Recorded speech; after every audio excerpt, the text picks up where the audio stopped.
नमस्कार दोस्तों, मैं doctor Manju Jain, retired associate professor pharmacy saint degree college Kanpur. जी हाँ, मैं पिछले कई महीनों से मैं और आप नामक शीर्षक के अंतर्गत जीना इसी का नाम है से वीडियोज़ आप तक सेंड करती हूँ। और यदि आपने मेरे पिछले कई बने हुए हैं, यदि आपने सुने हों तो आपको ज्ञात होगा कि मैं इस जीना इसी के नाम में ऐसे किरदारों को, कैरेक्टर्स को लेती हूँ जिनका जो बचपना है, चाइल्डहुड या एडोलेसेंस बहुत ही अभाव में, बहुत ही तकलीफ़ दे, बहुत गरीबी में गुजरा।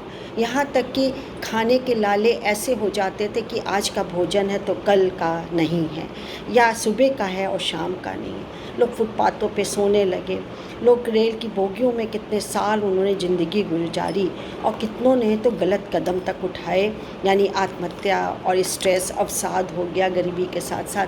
लेकिन इनके अंदर ऐसा कुछ करने का साहस था, ऐसा जज्बा था कि वो अपनी लगन से, अपनी जुनून से वो कहाँ के कहाँ पहुँच गए।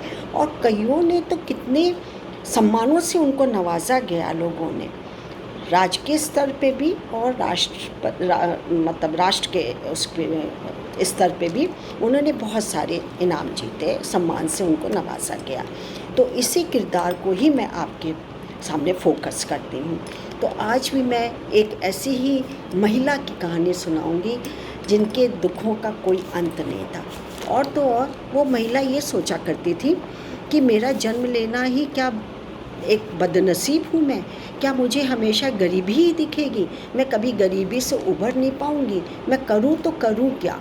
ये सोचते सोचते उतना मनोबल उनका गिरता जा रहा था कि वो अपने बच्चों के लिए जी रही थी और बच्चों को खाना दे करके वो तेज़ वॉल्यूम में टेलीविज़न पे कोई कार्टून फिल्म लगा देती थी और दूसरे कमरे में जा कर के स्वयं ही रोती थी। किस लिए कि इन बच्चों की देख रेख करने वाला कोई नहीं है। मतलब चारों तरफ से आफत, तकलीफ़ें आती ही जाती थी, उनका सिलसिला थमने का नाम नहीं ले रहा था। एक तकलीफ़ ख़त्म होती थी, दूसरे मुँह बाएं खड़ी हो जाती थी, परेशान हो जाती थी। क्या हुआ है, क्या मेरा जन्म मुश्किल झेलने के ही लिए जन्म लिया हुआ है। लेकिन ये सोचती थी कि लोग तो यहाँ पर क्या है कि मुसीबतों को झाड़ झूड़ करके और जो कि बैठ जाओ, ठिठको मत, आगे बढ़ते रहो, आगे बढ़ते रहो। वो सोचती थी ये पूरा आदर्शवाद है। इतनी मुसीबतों में जहाँ पैसा नहीं, गरीबी है, अवसाद है, तलाक है, सब कुछ है, वहाँ पर मैं जीऊँ तो कैसे जीऊँ, बहुत मुश्किल था। लेकिन खैर, कोरे आदर्शवाद पे तो नहीं जिया जा सकता था, मुश्किलें इफ़रात में हो तो क्या हो सकता है। खैर कोई बात नहीं है, उनका तलाक हो चुका था, गरीबी मुँह बाएं फैली हुई थी, थोड़ा थोड़ा अवसाद भी उनको घेरने लगा था। लेकिन क्या करें, रोज़ घर से निकलती थी ये सोच करके कि आज मुझे नौकरी मिल जाएगी और मैं अपने बच्चों का, अपना जीवन सुधार लूँगी। लेकिन नहीं, अस्थायी नौकरी मिलती थी या 1 या 2 दिन के लिए पैसे मिलते थे और पता नहीं दूसरे दिन के लिए मिलते भी थे कि नहीं। तो जब घर से निकलती थी तब बच्चों की चिंता होती थी कि अरे बच्चे अकेले हैं, क्या होंगे। और जब घर में रहती थी तो नौकरी की चिंता लगती थी कि अनाज या खाने को या पेट भरने को कहाँ से आएगा, क्या होगा। इसी ऊहा-पोह में वो रहती थी। मतलब एहसास उनको ये था कि क्या किया जाए और क्या ना किया जाए। खैर ऐसे प्रतिकूल हालत में एक बार उनकी एक कोई सलाहकार था, उनसे मुलाकात हुई और उसने पूरी दास्तान उनकी सुनी। उसके बाद मुस्कुरा कर कहा कि अरे आप तो अच्छी भली लगती हैं, आप तो बहुत अच्छी महिला हैं और आपके हाथ में हुनर ही हुनर है, आप बच्चों को सबसे अपना बेस्ट देती हैं, यानी बेस्ट भोजन भी बनाती होंगी, उनकी रक्षा और सुरक्षा भी करती होंगी, तो क्यों नहीं आप इसी में अपना हाथ आजमाइए। बड़ा अच्छा लगा। उनका कि अभी तक तो मैं नकारात्मक ही सोचती थी और मैं इतनी अवसाद से घिर गई, बच्चों पर भी कभी कभी झुंझला पड़ती थी, कहाँ से क्या होगा यही सोचती थी। और जैसे सलाहकार ने उनकी ज़िंदगी ही बदल दी। वो माँ अभी केवल सिर्फ नकारात्मक जो सोच रही थी, अब उस सलाहकार के एहसास से उनको लगा कि नहीं, अब मुझे उठ खड़ा होना है। उस महान माँ वह अपने बच्चों के लिए अब सिर्फ और सिर्फ सकारात्मक सोचेगी। उस माँ के हृदय में एक नई सुबह हुई, जिसकी रोशनी में आशाओं के अनगिनत जो की हैं अंकुर फूटते चले गए। और फिर क्या हुआ कि उन्होंने सोचा कि नहीं, यानी कि उन्होंने एक तरीके से अपना पल्लू कस लिया। पल्लू तो इंडिया में होता है, ये थोड़ी बाहर की है, वहाँ पे जो भी स्कार्फ कसा है, या कहने का मतलब इस कमर कसने का है कि ज़्यादा मेहनत करना या अच्छा सोचना।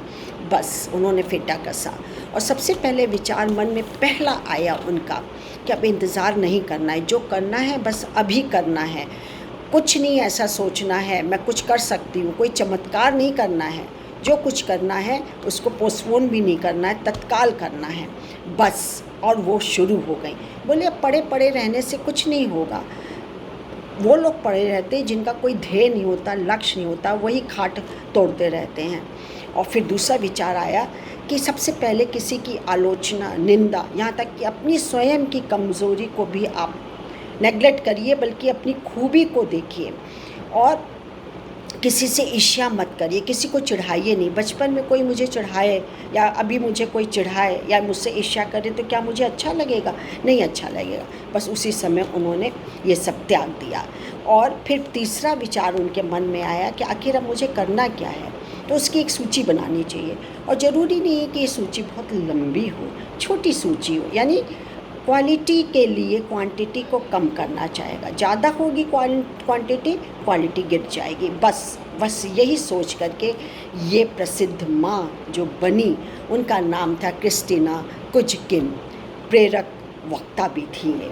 और फिर उन्होंने क्या हुआ कि लोगों की सेवा में लग गई और उन्होंने प्रचार किया कि जो लोग घर का खाना खाते, अच्छा खाना नहीं मिल रहा है, अकेले रहते हैं, बाहर का खाना खाते खाते ऊब गए हैं या तबीयत ख़राब हो रही है, तो वो इस पते पर कांटेक्ट करें। खाना बना के रखा, दोपहर हो गई, शाम भी हो गई, लेकिन शाम जैसी और लेट हुई, 8 लोगों ने दस्तक दी और खाना खा के इतने संतुष्ट हुए।